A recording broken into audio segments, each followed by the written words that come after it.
ओम पूर्णमदः पूर्णमिदं पूर्णात् पूर्णमुदच्यते पूर्णस्य पूर्णमादाय पूर्णमेवावशिष्यते। ओम शांति शांति शांति।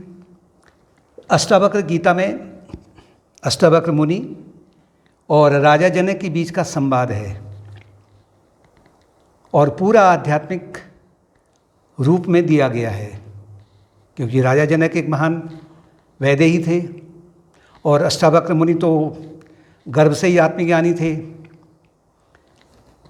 अष्टावक्र मुनि ने जब समंग नदी में स्नान कर लिया था, उसके बाद में उनका जो टेढ़ापन था शरीर का, जो 8 जगह से विकृत शरीर था, वो ठीक हो गया था। नॉर्मल शरीर था उनका, सुंदर, भीतर से भी और बाहर से भी सुंदर हो गए थे, लेकिन नाम उनका अष्टावक्र ही रख दिया गया था। तो उसी क्रम में राजा जनक, जिनकी आयु बड़ी है, आयु में बड़े हैं, धन संपत्ति में बड़े हैं, दैवी गुणों में भी वो योगी हैं, राजा भी हैं, लेकिन वो एक मुनि को, एक बालक के रूप में जो मुनि आए हैं उनको आदर दे रहे हैं, उनको हे भगवान गुरु महाराज करके उनसे प्रश्न पूछ रहे हैं। कहने का तात्पर्य कि आध्यात्मिक ज्ञान के लिए किसी आयु की आवश्यकता नहीं है। तो पहला जो प्रश्न पूछा था, राजा जनक कह रहे हैं कि जनक उवाच कथम ज्ञानम वाप्नोति कथम मुक्तिर्भविष्यति वैराग्यम च कथम प्राप्त मेदत ब्रूहि मम प्रभु। हे भगवान,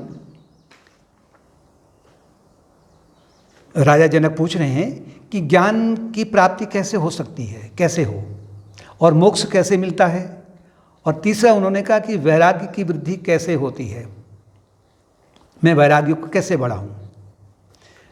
राजा जनक ने इस संवाद के माध्यम से, या अष्टावक्र मुनि ने इस संवाद के माध्यम से, जो अष्टावक्र गीता में जो संवाद दिए हैं, प्रश्न उत्तर जो दिए हैं, ये उसमें दरबारियों के लिए भी आवश्यक था, क्योंकि वो भी अभी थोड़ा सा ढीले थे इस मामले में, और जो भविष्य की पीढ़ी है उनके लिए भी सर्वश्रेष्ठ ज्ञान है।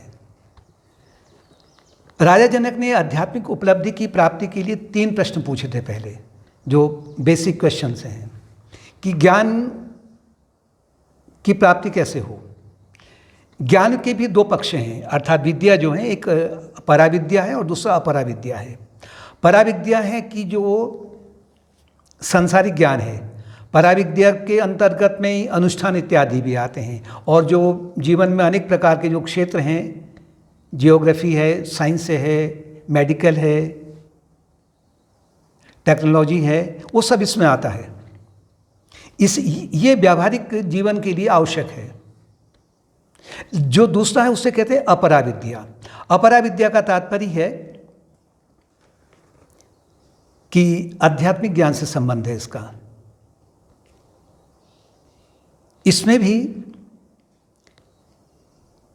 इसमें भक्त को अपने निज स्वरूप को समझने का अवसर प्राप्त होता है।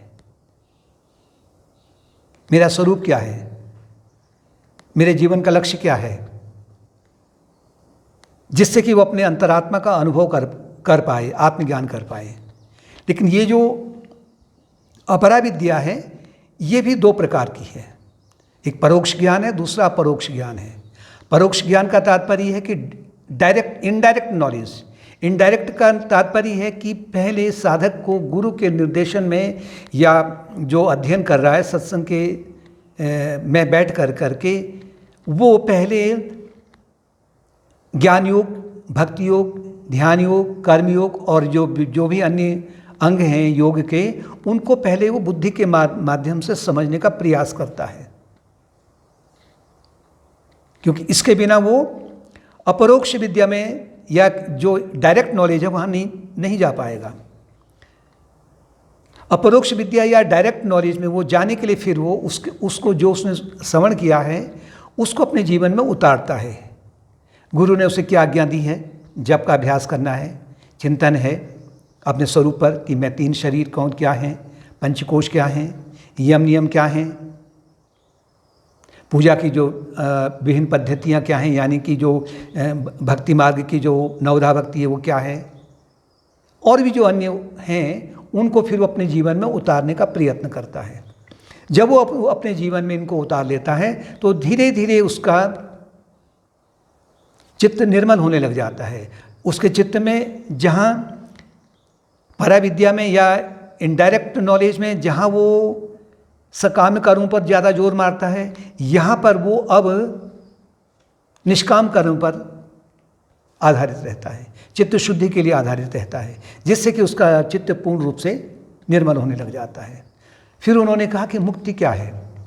इसी ये जो अपरोक्ष ज्ञान है या जो डायरेक्ट नॉलेज है, इसके माध्यम से जब धीरे धीरे उसका चित्त निर्मल होने लग जाता है तो फिर उसके ही भीतर अज्ञान का आवरण जब मिट जाता है तो आत्मा का अनावरण हो जाता है, वासना क्षय हो जाती हैं, मन एकाग्र होने लग जाता है, उसके जन्म और मृत्यु का चक्र टूट जाता है, परम शांति की प्राप्ति हो जाती है, दुखों का अंत हो जाता है और पुनर्जन्म की प्रक्रिया थम जाती है, क्योंकि अब कर्म ही नहीं है।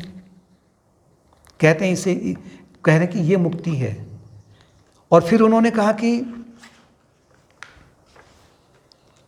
मुक्ति कहें या मोक्ष कहें, फिर उन्होंने कहा कि वैराग्य की उत्पत्ति कैसे हो सकती है। वैराग्य का तात्पर्य है कि विराग, यानी राग अटैचमेंट जो है, जो सकाम कर्मों से जो राग द्वेष उत्पन्न हुए हैं उनसे मुक्त होने का प्रयास करना, अभ्यास करना। वैराग्य जैसे जैसे धीरे धीरे विकसित होता है, इसकी जो प्रक्रिया है वो उसको साधनों का अपने जीवन में समावेश करना पड़ेगा। तात्पर्य है कि जो गुरु की शिक्षा है या उपनिषद हैं, वेदांत इत्यादि है, इनके माध्यम से गुरु के निर्देशन में फिर वो अपने भीतर वैराग्य को उत्पन्न करता है। इसमें भी 4 स्टेप हैं। पहला है यतमानम, यानी कि स्ट्राइविंग स्टेज। यहाँ पर वो प्रयत्नशील रहता है, क्योंकि राग द्वेष ऐसे 2 ये क्लेश हैं, क्लिष्ट वृत्तियाँ हैं कि जिनके कारण में इनसे अनेक प्रकार की जो अशुद्धियाँ उत्पन्न होती हैं। चिंता है, भय है, आडंबर है, पाखंड है, निंदा इत्यादि है, ये आरंभ होते हैं और यही उसके जीवन को गुड़ गोबर कर देते हैं, यानी कि बिल्कुल हौच पौच हो जाता है, उसका जीवन व्यथित हो जाता है। तो पहले वो इंद्रियां मेरी किधर जा रही है, क्योंकि इंद्रियां ही ना, इंद्रियों का जब संयोग विषयों से होगा, जो भौतिक वस्तुएं हैं, चाहे वो जीवित हो या अजीवित हो, उनका जब संबंध इंद्रियों से होता है तो लालच हो जाता है अंदर, उसको पाने की इच्छा हो जाती है। फिर वो अध्ययन के माध्यम से ही, अर्थात साधना के माध्यम से ये जानने लग जाता है कि ये जब सब ये दुखों का कारण है, तो वो इनसे ज़्यादा संपर्क में नहीं रहता है, इनसे उदासीन होने लग जाता है। वो प्रक्रिया है यतमानम। यतमानम के बाद में जब इंद्रियां उसकी कंट्रोल में आ जाती हैं, लेकिन कभी कभी कुछ इंद्रियां तो कंट्रोल में आ जाती हैं, जैसे कि हमने कहीं घूमना फिरना हमारी इच्छा नहीं करती है, लेकिन स्वाद बड़ा अभी भी स्वाद मन में जीवा में रहता है, या कुछ गलत चीज़ सुनने की इच्छा रहती है। यानी 5 इंद्रियों का जो है, कुछ पर कंट्रोल हो गया, कुछ पर कंट्रोल नहीं हुआ। ये है व्यतिरेकम।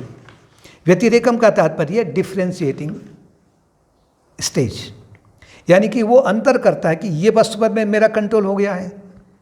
जैसे नारद जी ने क्या किया था, उन्होंने और चीज़ पर तो कंट्रोल कर लिया था, लेकिन उन्होंने अपने काम पर कंट्रोल नहीं किया था। शरीर तो उनको भगवान का मिल गया था, लेकिन उनका मुख बंदर का हो गया था। तो ऐसे ही कि यहाँ मेरा फुल कंट्रोल है, अब मुझे कोई आवश्यकता नहीं है, नहीं, उसे यहाँ पर अभी अंतर करना है, अभी क्या कमी रह गई है। जब यहाँ पर वो और प्रयास करता है साधना के माध्यम से, फिर तीसरी स्थिति आती है, अवस्था आती है फिर एकेंद्रियम। एकेंद्रियम का तात्पर्य है कि इंद्रियों पर तो कंट्रोल लगभग हो चुका होता है, लेकिन अभी इसकी जो वासनाएं हैं अवचेतन मन में, सबकॉन्शियस माइंड में अभी वासना के रूप में विद्यमान है, अशुभ वासना के रूप में। ये बार बार जो है उसको उस ओर जाने के लिए भड़काती हैं, लेकिन बहुत कुछ इसमें कंट्रोल हो जाता है। वो अपने आप को अन्य लोगों के साथ में जब तुलना करता है तो वो देखता है कि मुझ में बहुत, मेरे भीतर की जो वासनाएं हैं बहुत अवस्था तक रुक चुकी हैं, उदासीन होने लग जाता है।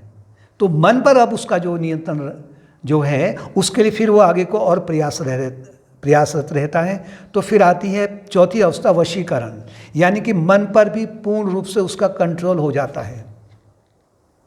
मन पर कंट्रोल कैसे होगा? उसकी अगर वासनाएं, अगर अशुभ वासनाएं अंदर नहीं है तो मन नहीं बिगड़ेगा। अशुभ वासना